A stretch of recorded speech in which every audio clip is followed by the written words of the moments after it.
कंकाल का रहस्य। चौरा गांव के खेतों में इन दिनों खुदाई का काम चल रहा था। असल में इसी गांव से होकर एक अच्छी सड़क गुजरनी थी, इसलिए यहाँ खुदाई शुरू की गई थी। अचानक एक दिन खुदाई करने वाली मशीन से कुछ टकराता है।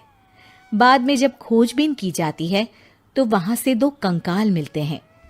पुलिस गांव के लोगों से पूछताछ शुरू करती है। आप लोगों को क्या लगता है ये किसके कंकाल हो सकते हैं?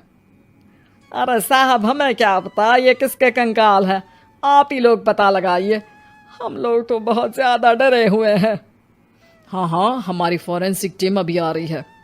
ये बताओ कि इस गांव के रहने वाला कोई जोड़ा गायब तो नहीं ना? क्योंकि शुरुआती जांच में तो ये बात सामने आ रही है कि एक कंकाल किसी पुरुष का है तो एक किसी महिला का।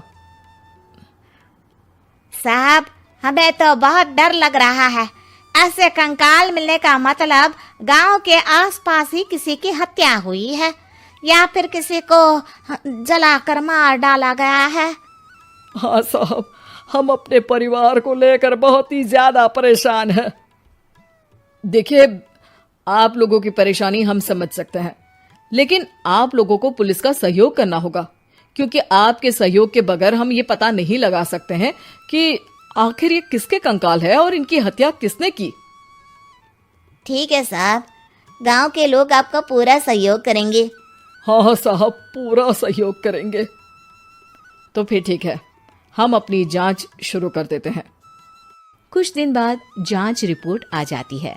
पता चलता है कि ये कंकाल करीब 20 साल पुराने हैं, यानी 20 साल पहले किसी जोड़े की हत्या कर शव को यहाँ पर दबा दिया गया था। इंस्पेक्टर राघव, ये बताओ कि 20 साल पहले की मर्डर मिस्ट्री क्या अब सुलझ सकती है? हाँ सर, क्यों नहीं। लेकिन अब सबूत और गवाह काफी मिट गए होंगे। मुश्किल तो होगी, लेकिन शायद किसी परिवार को इंसाफ मिल सके। इंस्पेक्टर राघव, आप बिल्कुल सही कह रहे हैं। किसी परिवार को तो इंसाफ मिलेगा ही और किसी को उसके किए की सजा भी मिलेगी। जी सर, मैंने तो जांच शुरू भी कर दी है। 20 साल पहले इस गांव के 2 जोड़े अचानक कहीं गायब हो गए थे।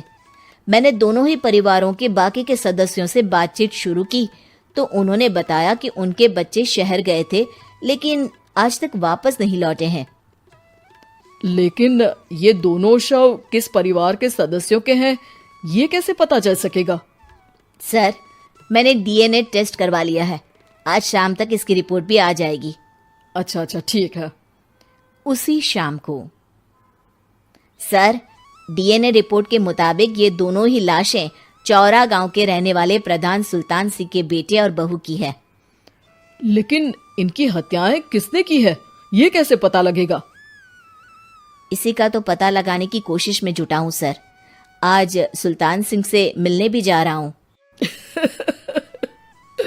मेरा बेटा और बहू तो मेरे लिए सिर्फ यादों में ही रह गए थे।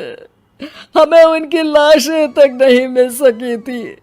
आज 20 साल बाद उनके कंकाल मिले हैं। मैं अब किसके लिए जीऊं?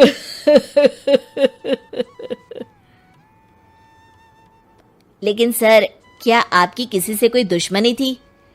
अपने बेटे बहू की हत्या के लिए आप किसे जिम्मेदार मान रहे हैं? अब मैं किसका नाम बोलूं? मेरी तो किसी से दुश्मनी नहीं थी, बस मेरे बेटे बहू को कोई वापस ला पाता।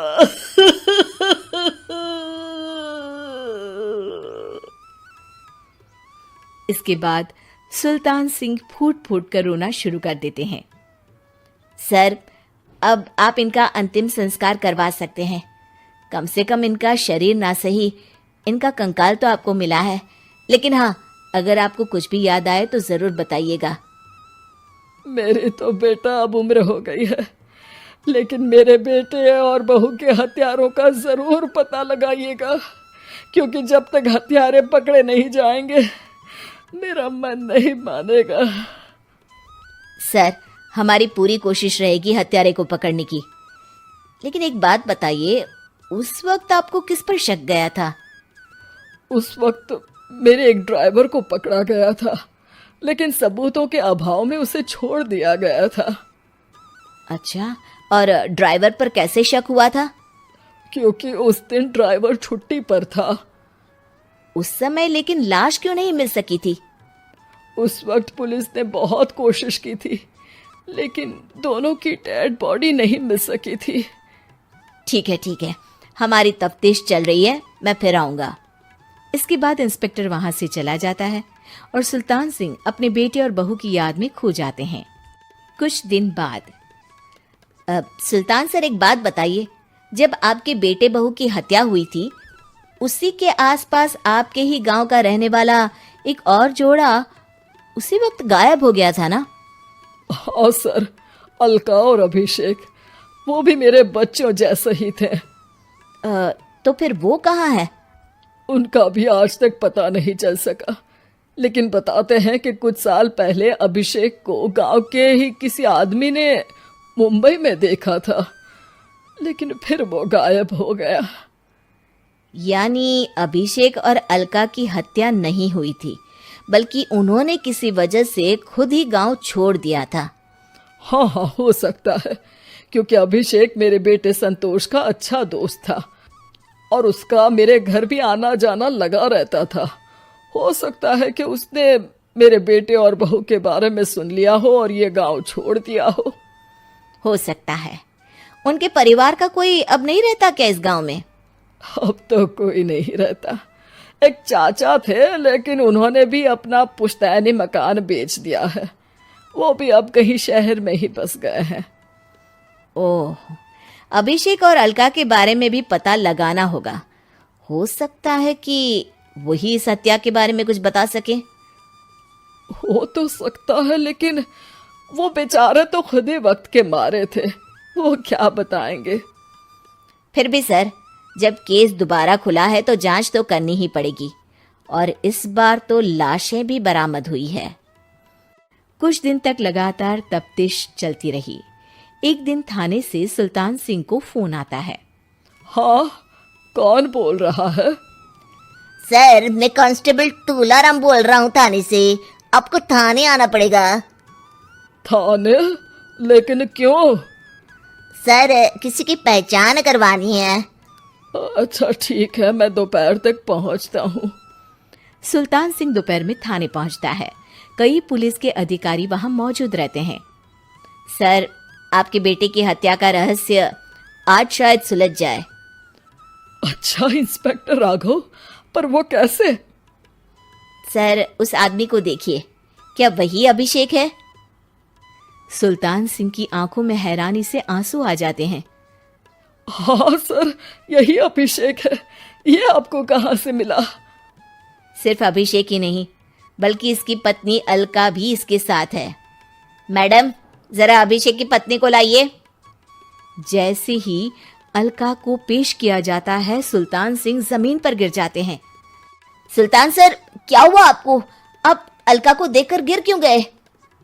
सुल्तान सिंह सर पकड़कर बैठ जाते हैं। ये अलका नहीं, बल्कि ये तो मेरी बहू रितु है। पूरा थाना एक दूसरे का मुंह देखने लगता है। क्या?